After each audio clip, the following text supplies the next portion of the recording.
السلام علیکم ورحمۃ اللہ وبرکاتہ۔ آج کے ہمارے بیان کا موضوع ہے بسم اللہ کی برکت و حکمت۔ اس سے پہلے آپ ہمارے چینل کو سبسکرائب کریں، بیل آئیکن پریس کریں، لائک اور شیئر کریں۔ نحمدہ ونصلی علی رسولہ الکریم، اما بعد فاعوذ باللہ من الشیطان الرجیم، بسم اللہ الرحمن الرحیم۔ اعوذ باللہ اور بسم اللہ سے ابتدا کرنے کی چند حکمتیں ہیں۔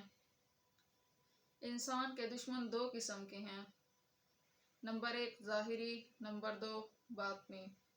ظاہری دشمن وہ ہے جو نظر آتا ہے اور اس کا مقابلہ آسان ہے، اور باطنی دشمن وہ ہے جو نظر نہیں آتا، وہ شیطان ہے، اس کا مقابلہ مشکل ہے۔ تو اس بڑے دشمن سے حفاظت کے لیے اللہ تعالیٰ نے ہمیں دو ہتھیار دیے ہیں، نمبر 1 تعوذ، نمبر 2 تسمیہ۔ جب اعوذ باللہ اور بسم اللہ پڑھو گے تو شیطان کے شر سے محفوظ رہو گے۔ شیطان انسان کا بڑا دشمن ہے، وہ نہیں چاہتا کہ انسان اچھے اعمال کر کے جنت کا مستحق ہو جائے، اور قرآن مجید کا پڑھنا پڑھانا تو افضل ترین عبادت ہے۔ یقیناً شیطان دشمنی کرتا ہے، اس کو قرآن کے قریب نہیں آنے دے گا۔ تو اسی لیے اللہ تبارک و تعالی نے فرمایا اذا قرأت القرآن فاستعذ باللہ، کہ اعوذ باللہ پڑھو تاکہ شیطان کے شر سے محفوظ ہو جاؤ، اور بسم اللہ بھی اسی مقصد کے لیے ہے۔ حدیث شریف میں آیا ہے اذا ذکر اللہ خنس، کہ جب اللہ کا نام لیا جاتا ہے تو شیطان دور بھاگ جاتا ہے۔ ان دونوں حکمتوں کا خلاصہ یہ ہوا کہ شیطان کے شر سے حفاظت کے لیے تعوذ و تسمیہ کو ابتدا میں لایا گیا ہے۔ قرآن مجید کی تلاوت سے پہلے بدن اور جسم کو حدث و انجاس سے پاک کر لیا گیا وضو کے ساتھ، کیونکہ ارشاد ہوا ہے لا یمسہ الا المطہرون، تو مناسب ہوا کہ زبان و قلب کو بھی پاک کر لیا جائے وسوسہ شیطان سے اعوذ باللہ کے ساتھ۔ اسی لیے حکم ہوا اذا قرأت القرآن فاستعذ باللہ من الشیطان الرجیم، کہ اعوذ باللہ پڑھنا تلاوت کلام پاک سے پہلے زبان و دل کے وضو کی طرح ہے، اور بسم اللہ طہارت کے بعد عطر و خوشبو لگانے کے مانند ہے۔ زمانہ جاہلیت میں مشرکین اپنے کاموں کو اپنے بتوں کے نام سے شروع کرتے تھے، بسم اللات والعزیٰ کہتے تھے۔ تو اسلام نے اپنے پیروکاروں کو ہدایت فرمائی ہے کہ ہر کام کو اللہ کے نام سے شروع کیا کرو۔ اس کی اہمیت کے پیش نظر قرآن کی پہلی آیت میں یہی حکم ارشاد فرمایا اقرأ بسم ربک الذی خلق۔ بسم اللہ الرحمن الرحیم۔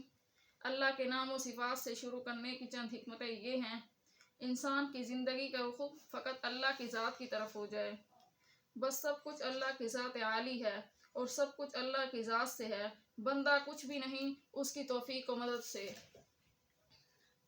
حدیث میں ہے کہ ایک قاضی مر گیا، اس نے اپنی بیوی حاملہ چھوڑی جس سے لڑکا پیدا ہوا۔ جب وہ لڑکا بڑا ہوا تو اس کی ماں نے اس کو مدرسے میں بھیجا، معلم نے اس کو بسم اللہ الرحمن الرحیم کی تعلیم دی۔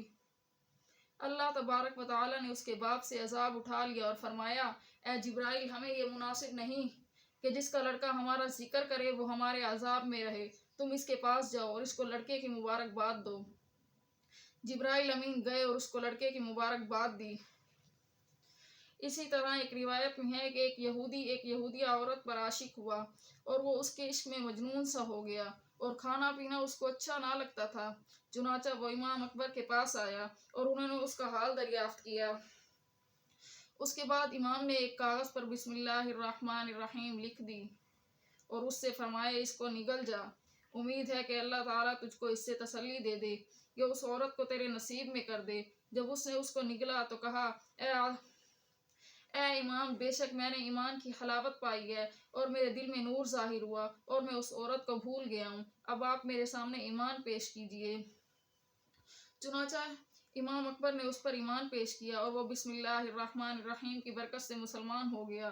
اس کے بعد اس عورت نے اس کے اسلام کی خبر سنی، وہ بھی امام رحمۃ اللہ کے پاس آیا اور کہا اے مسلمانوں کے امام، میں ہی وہ عورت ہوں جس کا اس یہودی نے آپ سے ذکر کیا تھا جو مسلمان ہوا ہے، اور میں نے گزشتہ شب کو میں نے خواب دیکھا، میرے پاس ایک آنے والا آیا ہے اور اس نے مجھ سے کہا اگر تو اپنا مقام جنت میں دیکھنا چاہتی ہے تو امام اکبر کے پاس جا، وہ تجھے وہ مقام دے گا کہ اب میں آپ کے پاس آئی ہوں، بس آپ مجھ سے فرمائیے کہ جنت کہاں ہے۔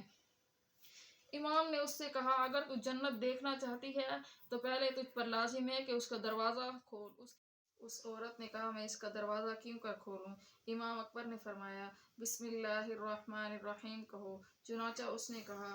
پھر اس عورت نے کہا کہ اے امام، میں اپنے دل میں نور پاتی ہوں اور اللہ تعالیٰ کی خدائی اور عالم آخرت دیکھتی ہوں، آپ مجھ پر اسلام پیش کیجئے۔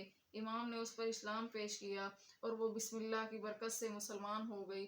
پھر وہ اپنے گھر گئی اور اس رات سوئی تو اس نے خواب میں دیکھا کہ وہ جنت میں داخل ہوئی اور محلات اور کعبے دیکھے، اور اس میں ایک کعبہ دیکھا جس پر لکھا ہوا ہے بسم اللہ الرحمن الرحیم لا الہ الا اللہ محمد الرسول اللہ۔ اس عورت نے اس کو پڑھانا گا۔ ایک منادی کو سنا کہ وہ کہتا ہے پڑھنے والی بی بی، ایسے ہی اللہ تعالیٰ نے تجھ کو وہ تمام چیزیں دے دیں جن کو تو نے پڑھا اور دیکھا ہے۔ اس کے بعد وہ عورت بیدار ہوئی اور کہا الہی میں جنت میں داخل ہو چکی تھی، تو نے مجھے اس سے باہر کر دیا۔ اے معبود تو اپنی قدرت سے مجھے دنیا کے غم سے نکال دے۔ جب وہ اپنی دعا سے فارغ ہوئی تو اس کا گھر اس پر گر پڑا اور وہ مر کر شہید ہو گئی۔ اللہ تعالیٰ نے بسم اللہ الرحمن الرحیم اور الحمد کی برکت سے اس پر رحم فرمایا۔ بسم اللہ کی برکت سے زہر بھی بے اثر ہو گیا۔ ابو مسلم خولانی رحمۃ اللہ علیہ کی ایک لونڈی تھی جو ان سے بغض و عداوت رکھتی تھی اور ان کو زہر پلاتی تھی، لیکن وہ ان پر کچھ اثر نہ کرتا تھا۔ جب اس طرح ایک عرصہ گزر گیا تو اس لونڈی نے ابو مسلم سے کہا میں نے تمہیں زمانہ دراز تک زہر پلایا مگر وہ تم پر اثر انداز نہیں ہوا۔ ابو مسلم نے اس سے کہا زہر کے اثر نہ کرنے کی وجہ یہ ہے کہ میں کھانے اور پینے کے وقت بسم اللہ الرحمن الرحیم کہتا ہوں۔ پھر انہوں نے اس لونڈی کو آزاد کر دیا۔ وآخر دعوانا ان الحمد للہ رب العالمین۔